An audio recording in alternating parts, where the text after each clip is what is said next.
हिंदी साहित्य की कालजयी और चुनिंदा कहानियों के चैनल में आपका स्वागत है।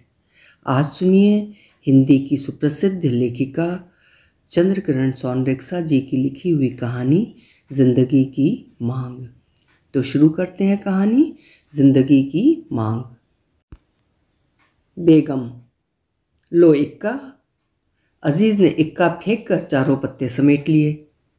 अजीज, तुम बेईमानी करती हो, खुर्शीद ने खिसिया कर कहा। इक्का छिपाए रही अब तक। बेईमानी काहे की, हमारी मर्जी है, चाहे जब चलें। अरे लाओ, मैं पीसती हूँ, कहकर मुश्तरी पत्ते बटोरने लगी। आज अम्मा और बड़ी भाभी किसी संबंधी के यहाँ विवाह में गई थीं। इन चारों को ताश खेलने का अवसर हाथ लग गया था। वही सादी तुरुप चाल जिसमें आपस में बोल चाल कर अपनी अपनी गुइयों को वे लोग सारे पत्ते भी बता देती हैं। मुश्तरी पत्ते बांट रही थी कि बाहर के द्वार पर धक्का मारकर भिश्ती ने पुकारा, पर्दा कर लो जी। पत्ते फेंककर मुश्तरी भीतर की कोठरी में भाग गई। खुर्शीद और भाभी जमीला अपने दुपट्टे संभालती हुई बावर्ची खाने में घुस गईं और अजीज़ ने उठकर वहीं दरी जिस पर बैठकर ताश खेल रही थी ऊपर ओढ़कर उसके सुराख में आंख फंसा किवाड़ों की ओर ताक कर कहा, कर लिया। गेहुए रंग, गठीले बदन और मझोले कद के जवान भिश्ती ने तब दरवाज़ा खोल दिया। आंगन के मटके में मशक अड़ाकर पानी लौटने लगा।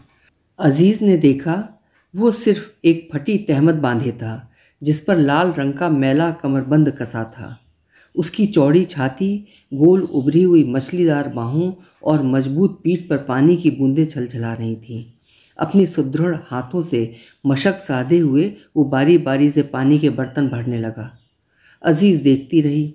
इतने समीप से बाहरी पुरुष को देखने का अवसर कब मिलता है। भिश्ती चला गया। खुर्शीद ने आते हुए कहा, अजीज़, ये क्या बदतमीज़ी है, कमरे में न जाकर यहीं दरी ओढ़कर बैठ गईं, आने दे आज अम्मी को। अजीज़ ने दरी बिछाते हुए उत्तर दिया। भिश्ती की आंखों में दूरबीन तो लगी न थी कि दरी के भीतर से देख लेता। खुर्शीद भुनभुना कर रह गई। ताश फिर बांटने लगी, पर खेल जमा नहीं। असल में अजीज़ का मन खेल से उचट गया था। सादा कोट पीस, छी, ये भी कोई खेल है। वो पत्ते फेंक कर दरी पर लेट गई।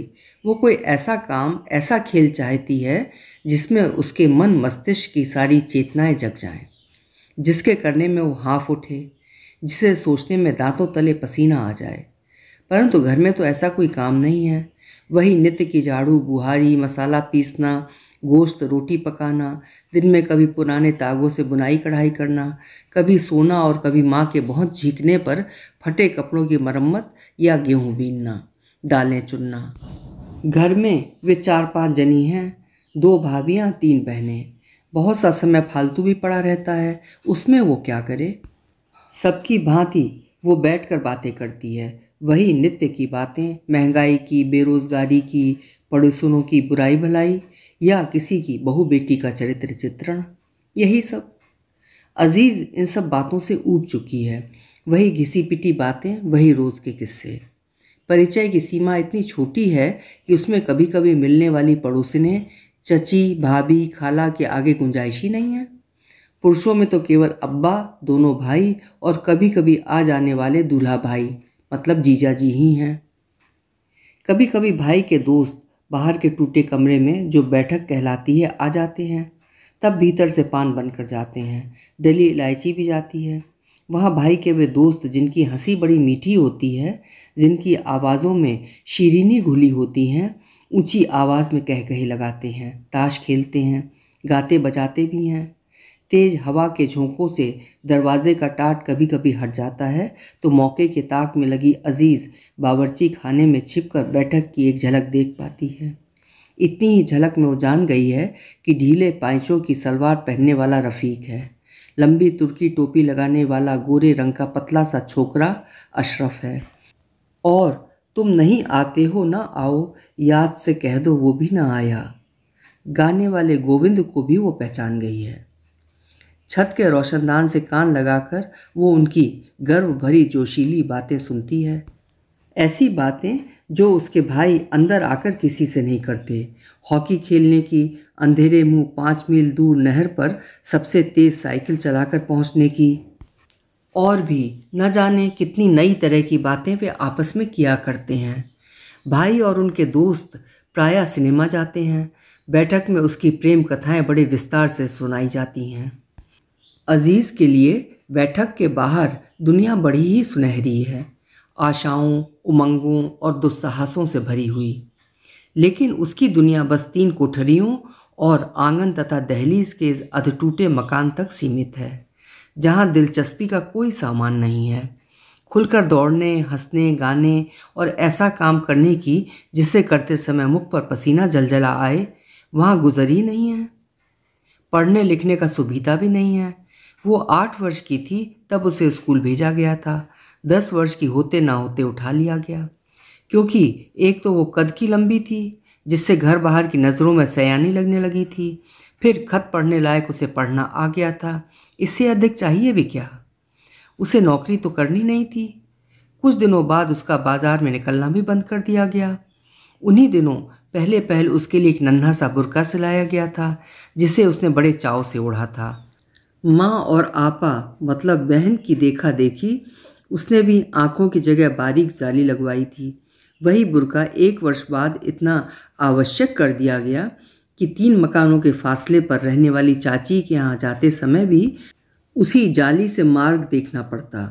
तब से अजीज़ को उससे बड़ी चिढ़ हो गई थी। एक रात उसने दांतों से आंखों पर की जाली फाड़ डाली, आगे के पर्दे में दिया सलाई से कई सुराख कर डाले। इस पर उसे बहुत मार भी पड़ी थी। अब तो इस बात को 2 साल हो चुके हैं। अब वो 14 साल की है और दबाव पाते पाते बहुत कुछ दब गई है।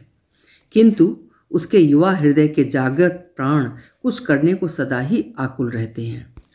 उसकी पहुंच से बाहर, अर्थात उस छोटे मकान के घरेलू काम धंधों के बाहर जो कुछ भी नया और आकर्षक है, उस सभी के लिए उसके प्राण छटपटाते रहते हैं। ताश खेलना भी अम्मा पसंद नहीं करती, तभी अजीज़ चोरी चोरी खेलती है, किंतु इस तुरुप चाल से जल्दी ही उसका मन भी उब जाता है। छोटे दूल्हा भाई आए बहुत दिनों बाद। वो अभी पढ़ते हैं, इसलिए मुश्तरी बहन ससुराल नहीं जाती। उनका आना अजीज़ को बहुत अच्छा लगता है। वो बहुत सी नई बातें करते हैं, सिनेमा की कहानियाँ भी सुनाते हैं। पिछली बार अब्बा से कह सुनकर सबको पुकार फिल्म भी दिखा लाए थे। ओह, कई रातों तक अजीज़ स्वप्न में वही बेगम, बादशाह और धोबिन को देखती रही थी।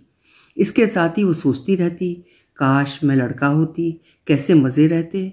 अकेले ट्रेन में सफ़र करती, फकाफक धुआं छोड़कर सिगरेट पीती, दूल्हा भाई जैसी नीली टाई लगाकर हाथ में घड़ी बांधकर सिनेमा जाती, पढ़ाई में सबसे अव्वल रहकर अब्बा अम्मा को चकित कर देती। उफ, ये कैद तो ना होती। दूल्हा भाई कितने अच्छे हैं। अम्मा मन में कितनी ही नाराज़ हों, पर वो मुश्तरी बहन को लेकर सब रिश्तेदारों में घूम आते हैं। रात को कंपनी बाग भी दिखा लाए थे। मैं दूल्हा भाई क्यों ना हुई। किंतु इस 1 वर्ष में वो बहुत कुछ बढ़ गई है, देह और बुद्धि दोनों से ही। बुझे अनबुझे उसे ये भास हो गया है कि लड़का जब वो बन नहीं सकती तो कम से कम जल्दी से उसका निकाह ही हो जाए, फिर बात करने को उसे अपनी एक चीज़ मिल जाएगी। नई उमंगों से भरी हर सुबह का सूरज का गोला उस अकर्मण्यता के बीच उसे कभी न बुझने वाला मालूम होने लगता। गर्मी की लंबी अलस दोपहरी जब सोए सोए भी कटने का नाम न लेती, तब अकेली पड़ी पड़ी वो मन ही मन उल्टी सीधी कल्पनाएं किया करती। जीवन की इस एक रास्ता को भंग करने का उसे एक ही उपाय दिखता था, निकाह हो जाना। आखिर भाभी जमीला, बहन मुश्तरी और खुर्शीद को तो ज़िंदगी इतनी दूभर नहीं लगती। वे लोग चाहें जितनी झीकती रहें, अपनी किस्मत को कोसती रहें, किंतु उन्हें एक काम तो मिल ही गया है।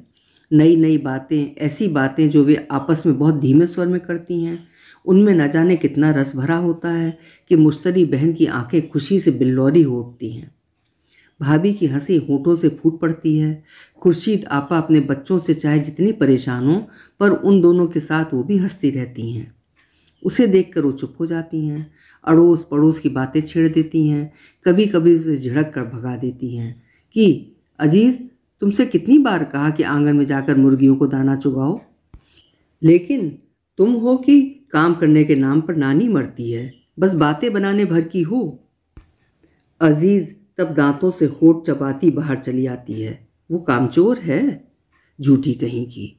जिस रोटी सालन पकाने और बर्तन मलने के लिए जमीला और मुश्तरी में लड़ाई हो जाती है, उसे अजीज़ 2 घंटे में करके रख दे। लेकिन रोज़ वही एक काम, और ये दाना चुगाना भी कोई काम है? छी! वो दाना चुगाती रहती, कान कोठरी की ओर लगे रहते। अस्पष्ट स्वरों में रहस्यमयी बातें उसे सुनाई पड़ती। जितना वो समझ पाती, उससे ही उसके कान गर्म हो उठते, छाती धक धक करने लगती।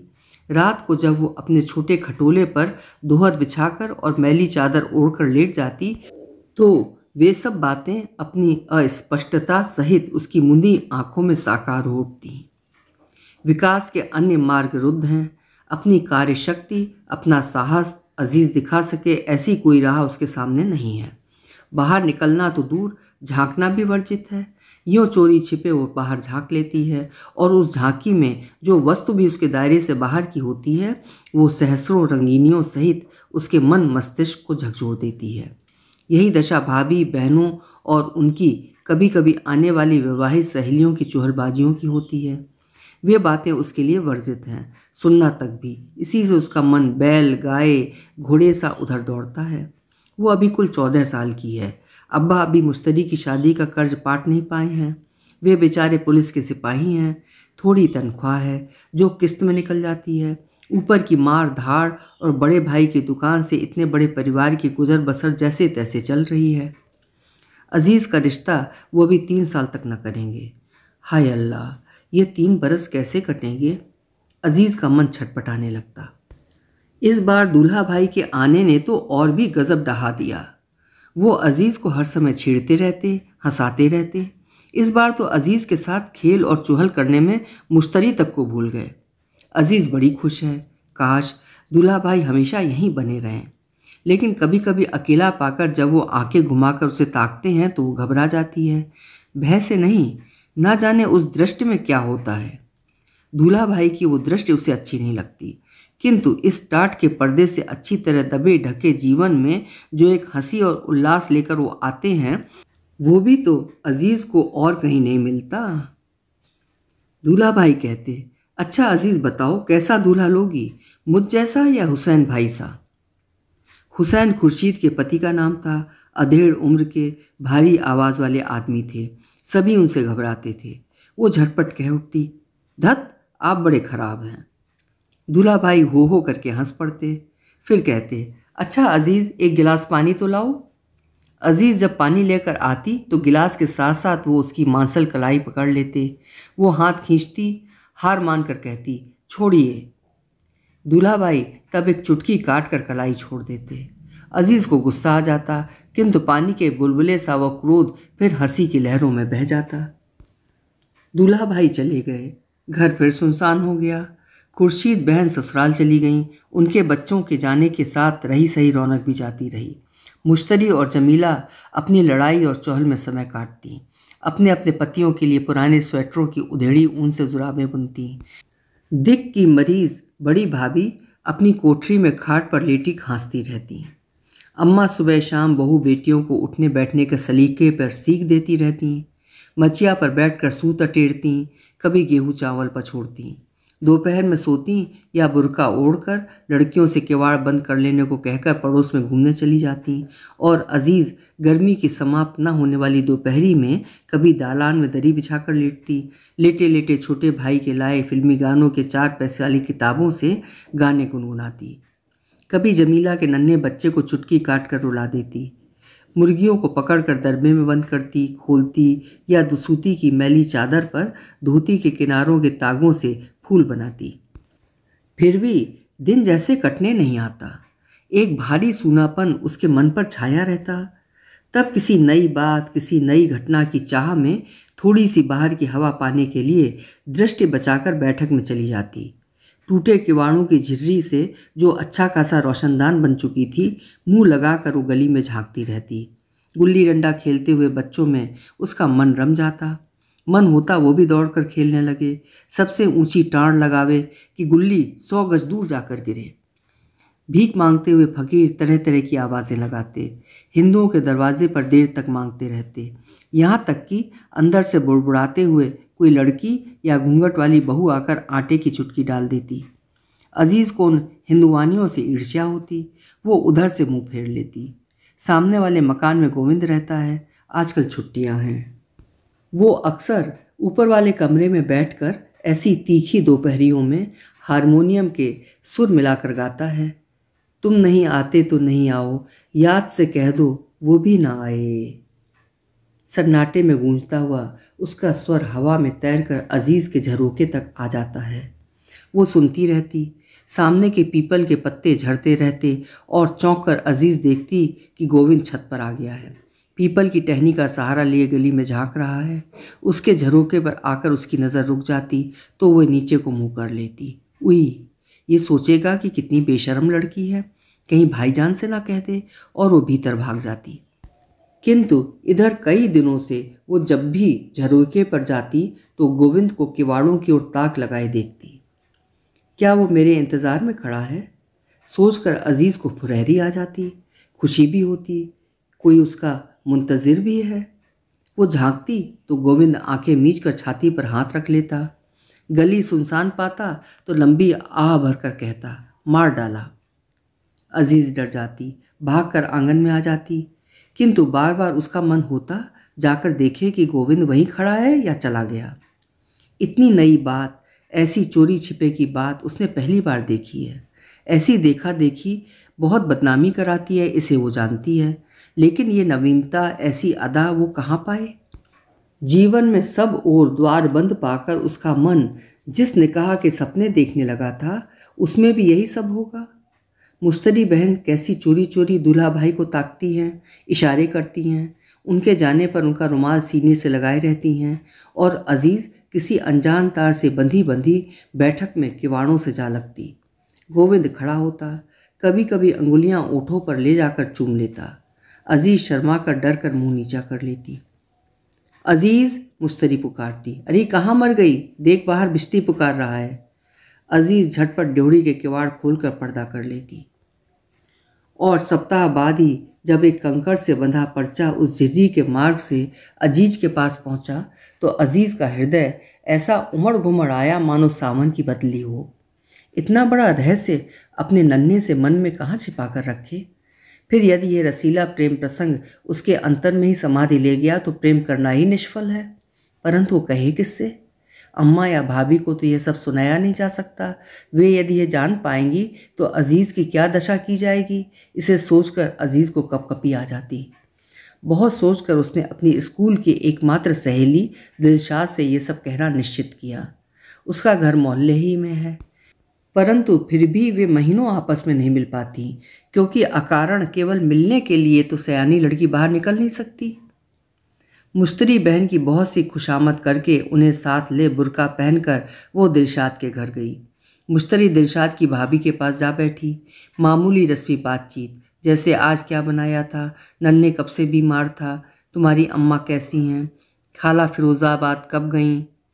जब समाप्त हो चुकी तो बात करने या समय काटने का विषय बस एक ही रह जाता है। उसी को लेकर मन की मिठाई खाते हुए मुश्तरी दिलशाद की भाभी से गप्पे हाँकने लगी। अजीज़ ने भी चुपके चुपके अपने प्रेम का रहस्य दिलशाद को बतलाया। आश्चर्य, ईर्ष्या और उत्सुकता से उसकी आंखें फैल गईं। उससे छोटी अजीज़ उससे सभी बातों में बाजी मार गई। कढ़ाई, बुनाई, सिलाई सब में वो सदा से ही आगे रहती है, और अब तो उसने प्रेम पत्र तक पहले पा लिया, और दिलशाद का प्रेम अपने चचाजाद मतलब चचेरे भाई के इशारों पर मुस्कुराने तक ही था। बात यह है कि उसके द्वार में कोई झिर्री नहीं है जिससे वो सड़क पर झांक सके, और पिछवाड़े जिस अधेड़ सिख का मकान है उसकी बाहरी धाड़ी मूछें तो दिलशाद को मदारी के रीछ की याद दिला देती हैं। उससे भला प्रेम किया ही तो कैसे जाए। किंतु कुछ भी हो, अन्य दिनों की भांति आज अजीज़ और दिलशाद भाभी और बहनों की बुराइयों की खींचातानी में न लगकर अपनी अपनी प्रेम कथा कहती सुनती रहीं। नया रस, नया विषय, बातों में पलक झपकते शाम हो आई। मुश्तरी ने नीचे से जब तीसरी बार चढ़कर पुकारा, ओ दिलशाद, अरे अजीज़, तुम लोगों की बातें आज ख़त्म होंगी कि नहीं? तो अजीज़ ने घबरा कर बुर्का संभालते हुए दिलशाद से कहा, तो सद्दो भाई, अब तो दिल में लगी है, मोहब्बत जो ना कराए सो थोड़ा, जब तक 2-4 बार उसकी सूरत नहीं देख लेती तस्कीन ही नहीं होती। इधर भी यही हाल समझो। दिलशाद ने भी वैसे ही भाव में उत्तर दिया, खुदा जाने निगोड़ी मोहब्बत कहाँ से पीछे पड़ गई है। अच्छा, अब कब मिलोगी? देखो सब हाल बताना, ना हो जोरा के हाथ पर्चे पर लिखकर भेज देना। फिर एक दूसरे का हाथ दबा होंठों में मुस्कुराकर उन्होंने परस्पर विदा ली। कई दिन बीत गए।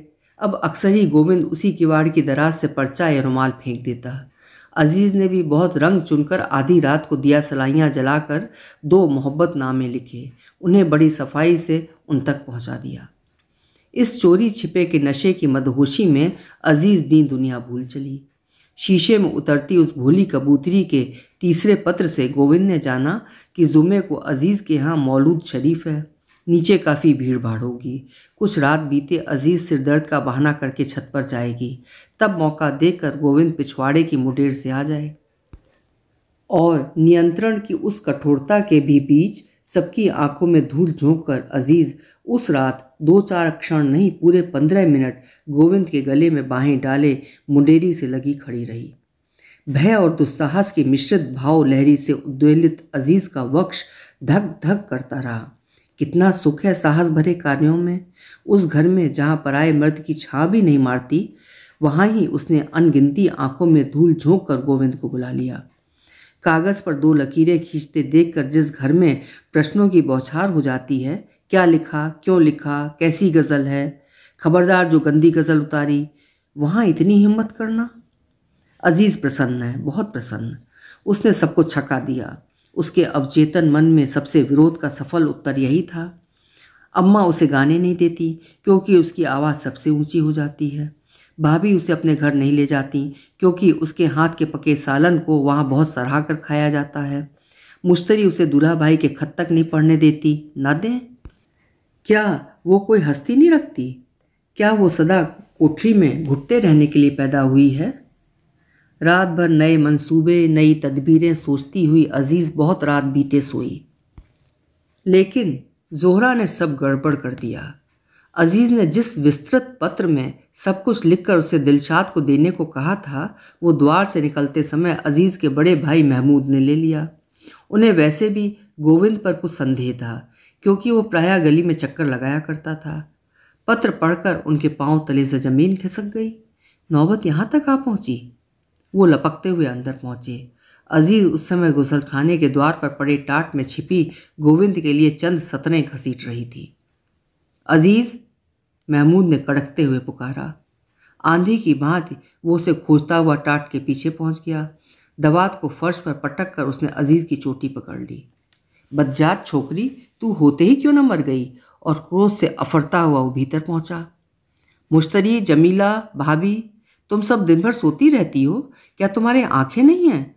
अम्मी, तुम भी बुढ़ापे में अकल खो बैठी हो। अरे क्या हुआ, इतना क्यों बिगड़ रहा है? अम्मा ने वहीं बैठे बैठे पूछा। हुआ मेरा सर, मैं पहले ही कहता था कि छोकरी को पढ़ाओ मत। देख लिया पढ़ाने का नतीजा। नाक कटने में क्या कुछ कसर रही है? मोहब्बत नामे लिखकर भेजे जाते हैं, आधी रात को मुलाकातें होती हैं। इसीलिए चुड़ैल बार बार बैठक में जाती थी। आज ही बढ़ई को बुलाकर दरवाज़ा दुरुस्त कराओ। खबरदार जो अजीज़ को कहीं निकलने दिया, पास पड़ोस रिश्तेदारी में भी मत ले जाओ। छत पर भी गई तो टांगें तोड़ दूंगा। बैठक में भी ना जाने पाए। उफ, इतनी बंदिश में भी ये लड़कियां गजब ढहाती हैं। जो कहीं घूमने की आज़ादी हो तब तो। मारे क्रोध क्षोभ के महमूद का गला रुंध गया। अजीज़ पर क्या बीती, कितनी मार पड़ी, कितनी लांछनाएं दी गईं, इसकी सहजी कल्पना की जा सकती है। उसे अब आंगन की सीमा से आगे जाने की आज्ञा नहीं है। भिश्ती के आने पर दरवाज़ा खोलने भी मुश्तरी ही जाती है।